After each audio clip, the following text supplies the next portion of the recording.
Film what? Don't give me hope. Selamat datang di Watch Mojo, dan hari ini kami menghitung mundur pilihan kami untuk 10 hal yang perlu diingat sebelum series Hawkeye.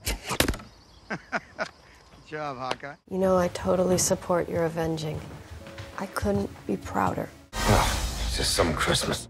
Untuk daftar ini, kami melihat detail paling penting untuk diketahui tentang seri Marvel yang tajam ini sebelum kamu menontonnya. Karena kita akan berbicara tentang sejarah MCU Hawkeye, jadi ada spoiler alert. Pahlawan atau penjahat apa yang ingin kamu tampilkan bersama pemanah di serial Disney Plus ini? Beritahu kami di komentar. Nomor 10, orang-orang penting di balik layar. Hang on a second. Things have gotten more complicated. Disney telah melakukan pekerjaan yang hebat dalam membawa bakat kreatif yang menarik untuk mengerjakan proyek mereka. Michael Waldron yang bekerja sebagai produser di Rick and Morty yang memenangkan penghargaan Emmy adalah pelopor untuk series Loki. Hawkeye juga memiliki bakat luar biasa di balik layar. Pada tahun 2019, serial ini mendapatkan Jonathan Iglas sebagai showrunner dan penulis utama. Iglas sebelumnya menulis untuk Mad Men dari 2010 hingga 2015. Dan dia juga ikut memproduseri Bridgerton, acara lain yang menarik perhatian Emmy. Marry me, Miss Bridgerton. Now, as far as proposals go, that may be the least romantic of all. Tim penyutradaraan juga diisi dengan komedian kelas berat. Rhys Thomas, yang dikenal karena karyanya di Saturday Night Live, akan bertanggung jawab atas beberapa episode. Dua penyutradaraan Bert dan Bertie juga akan menambahkan Hawkeye ke resume mereka, di samping karya kocak mereka di Troop Zero. Give me $4 for my cookies so I can be a woman of substance. Now, Ray Ray, do it. Nomor 9, akar komiknya. This is too dangerous. Definitely not this one. You don't have to say definitely like that. Seri Hawkeye secara resmi diumumkan selama Comic-Con San Diego pada tahun 2019. Pembaca komik mungkin melompat kegirangan karena logonya terlihat identik dengan yang digunakan di komik karya penulis Matt Fraction. Serial ini menjadi salah satu serial Marvel yang paling populer dalam ingatan baru-baru ini karena kisahnya yang luar biasa dan juga kesukaan kita kepada karakternya. Itu juga akan menampilkan pahlawan yang akan kita lihat di seriesnya seperti anak didik Clint, Kate Bishop. Holy shit! There are arrows more dangerous than that one? Karakter lain juga akan muncul, adalah Lucky si anjing pizza. Penggambar komik juga harus mengharapkan Clown, seorang tentara bayaran bergambar wajah yang disewa oleh beberapa bos mafia untuk mencoba membunuh Clint dalam aksi langsung. Aktor Frave telah memberikan beberapa petunjuk kalau dia akan memainkan penjahat itu. Otherwise, we might as well just close our eyes and take the old mud nap because nothing else matters. Nomor 8, casting yang luar biasa. The city is flying. We're fighting an army of robots. And I have a bow and arrow. None of this makes sense. Kami semua senang melihat Jeremy Renner mendapatkan lebih banyak waktu layar sebagai Clint Barton. Tapi dia jauh dari satu-satunya anggota pemeran yang menarik. Setelah rumor mulai beredar pada Juli 2020, Hailee Steinfeld sudah dipastikan akan memerankan Kate Bishop. Dia sama sekali tidak asing dengan aksi sci-fi anggaran besar. Steinfeld bahkan berperan sebagai pahlawan wanita super sebelumnya ketika dia menyuarakan Gwen Stacy di Spider-Man Into the Spider-Verse. Alright, people. Let's start at the beginning one last time. My name is Gwen Stacy. I was bitten by a radioactive spider. And for the last 2 years, I've been the one and only Spider-Woman. You guys know the rest. Hawkeye juga akan menampilkan Florence Pugh yang memulai debutnya sebagai Yelena Belova di Black Widow. Kita juga akan melihat Vera Farmiga sebagai ibu Kate, Eleanor. Dengan aktor-aktor fantastis ini dan lebih banyak lagi yang muncul, kita dapat mengharapkan series Hawkeye mencapai sasaran mereka dengan sempurna. But if there were any other way to do this, I would. Do what, Emma? I'm saving the world. Nomor 7, kapan dan di mana series Hawkeye mulai? The last 5 years I've been trying to do one thing, get to right here. That's all it's been about, bringing everybody back. Now don't you get all decent on me now. Meskipun tidak selalu mudah untuk mengetahui di mana series atau film Marvel berlangsung di timeline pada awalnya, kita pasti tahu Hawkeye akan terjadi setelah Avengers Endgame. Itu berarti seriesnya akan berlangsung di dunia yang masih bergulat dengan setengah populasi yang muncul kembali setelah 5 tahun. Baik The Falcon and the Winter Soldier dan WandaVision telah menyentuh masalah besar itu dengan cara yang berbeda dan kuat. Maria died 3 years ago. No. Which was 2 years after you... After I what? After I what? After you disappeared. Produser eksekutif Hawkeye, Trinh Tran, mengisyaratkan bahwa seri Hawkeye akan mengatasi dampak Avengers Endgame juga. Kami tertarik untuk melihat bagaimana percakapan tentang peristiwa itu akan cocok dengan pengaturan Natal yang cerah di acara ini. Should we be worried? No, it's nothing.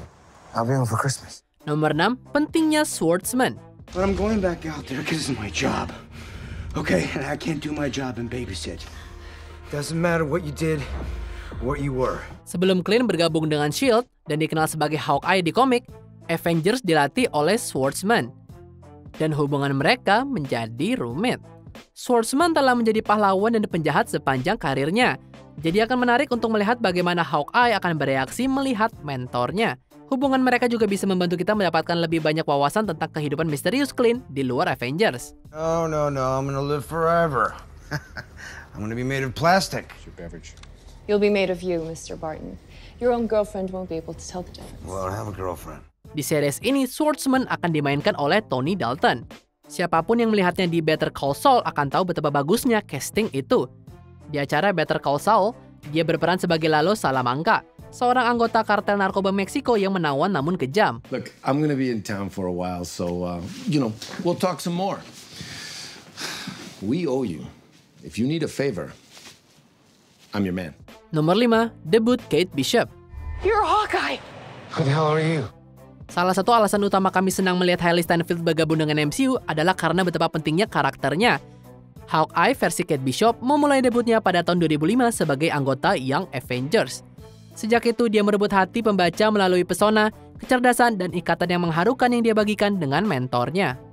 Dan dia jauh lebih dari sekedar karakter sidekick saja. Selama bertahun-tahun, Bishop mendapatkan komik solo, memimpin West Coast Avengers, dan mulai di video game Marvel's Avengers.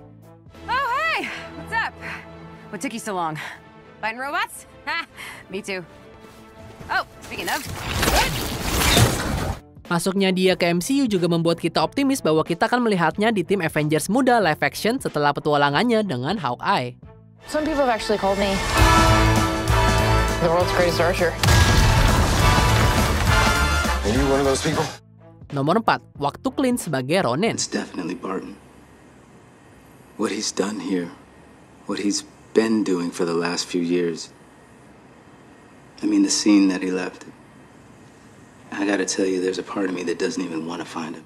Dalam Avengers Endgame, film tersebut mengisyaratkan bahwa Clint melakukan tindakan yang benar-benar mengerikan selama 5 tahun keluarganya pergi. Kita sudah tahu kalau dia mengambil banyak nyawa selama ini. Untungnya, Black Widow mampu menariknya keluar dari kegelapan itu dan memberinya tujuan baru. Kami tidak melihat terlalu banyak Clint mengeksekusi penjahat manusia sebagai Ronin, tapi detail awal tentang series dan trailer pertama keduanya berjanji untuk menjelajahi area kehidupan Clint saat menjadi Ronin. Authorities are wondering if the masked vigilante who terrorized the city's underworld is back. Meskipun kita nggak tahu apakah kita akan mendapatkan flashback, kita pasti akan melihat dampak dari tugas Roninnya di masa sekarang.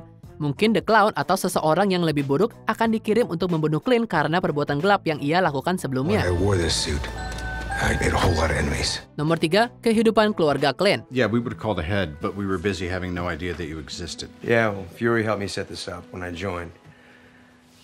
Kept it off S.H.I.E.L.D.'s files, like to keep it that way.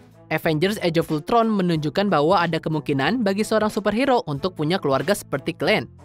Meskipun sebagian besar rahasia mereka tetap dirahasiakan, mereka memiliki kehidupan yang bahagia bersama, sampai Thanos menghapus semuanya kecuali Hawkeye.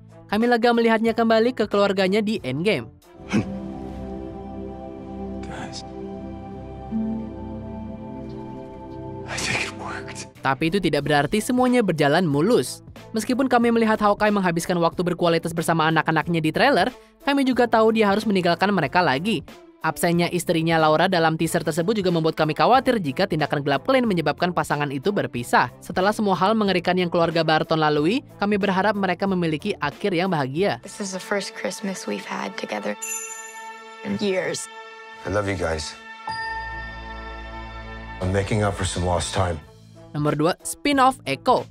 Salah satu karakter yang muncul di Hawkeye yang belum kami sebutkan adalah Echo, seorang pahlawan asli Amerika yang tunarungu. Mirip dengan Taskmaster, Echo mampu meniru tindakan fisik apapun hanya dengan melihatnya sekali. Dia pertama kali muncul sebagai antagonis dalam komik Daredevil. Kingpin memanipulasinya untuk melawan Man Without Fear. It's not too late to stop fighting. We can still walk out of here to get him. Untungnya dia melihat melalui penipuannya dan berhenti mengejar sang pahlawan. Maya Lopez juga secara khusus mengikuti jejak Hawkeye dan mengambil identitas Ronin. Pendatang baru Alaqua Cox akan memainkan karakter dalam pertunjukan sebelum dia mendapatkan spin-off-nya sendiri. Dan meskipun itu mungkin hanya angan-angan, dapatkah penampilan dan sejarah Echo menyebabkan Charlie Cox kembali sebagai Daredevil di MCU? Kita sih pengen ya. Seriously? The only way out of here is together. Sebelum kita lanjutkan, pastikan untuk berlangganan ke saluran kami dan tekan tombol bel untuk dapatkan notifikasi tentang video terbaru kami. Dan kamu bisa dinotifikasi di semua video kami. Jika kamu menggunakan handphone, pastikan ke pengaturan dan aktifkan notifikasi. Nomor 1, Valentina Allegra de Fontaine. Contessa Valentina Allegra de Fontaine. I know it's hard, but I don't like to repeat myself, so you can just call me Val. Julia Louis-Dreyfus yang fantastis mengejutkan semua orang ketika dia muncul di The Falcon and the Winter Soldier sebagai Contessa Valentina Allegra de Fontaine. Setelah penonton melihatnya di serial tersebut, dia membuat cameo yang mengejutkan di adegan pasca kredit Black Widow. Val memberitahu pembunuh terampil Yelena bahwa Hawkeye bertanggung jawab atas kematian Natasha. Maybe you'd like a shot at the man responsible for your sister's death. Kind of a cutie, don't you think? Meskipun kita tidak tahu apakah Val akan muncul di Hawkeye, Florence Pugh pasti akan kembali.